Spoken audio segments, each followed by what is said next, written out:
এই অঙ্কগুলো ratio method এবং নর্মাল মেথডে করা যায় এবং অনেক সহজে করা যায়।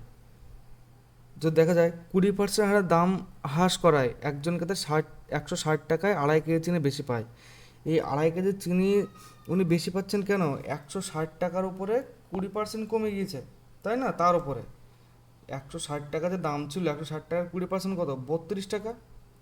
এই যে 32 টাকা চিনির দাম কমেছে, 32 টাকা চিনির দাম কমেছে, কিন্তু তিনি 160 টাকায় বাজারে দিচ্ছেন, তার জন্য 2.5 কেজি বেশি পাচ্ছেন। তার মানে 2.5 কেজির দাম 32 টাকা, তাই না? তাহলে 1 কেজির দাম কত? যদি 2.5 কেজির দাম, 2.5 কেজি মানে 5/2, এর দাম 32 টাকা হয়, তো 1 কেজির দাম হবে 64/5 টাকা। এই যে দামটা পাওয়া গেল, সেটা 1 কেজি চিনির দাম, এটা কিন্তু বর্তমান মূল্য, মানে এই মূল্যটা সমান 80%। আমাদের উত্তরে জানতে চেয়েছে যে চিনির আসল ক্রয় মূল্য কত, মানে 100%-এর ভ্যালু কত। তো 100% ভ্যালু এবার বার করবো আমরা। 100%-এর ভ্যালু মানে, যদি 80% দাম কত ছিল আমাদের?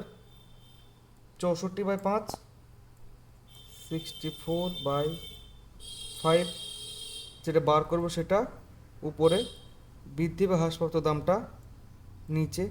এটা কাটলো, 8 8 64, 5 2 10, 8 2 16 টাকা।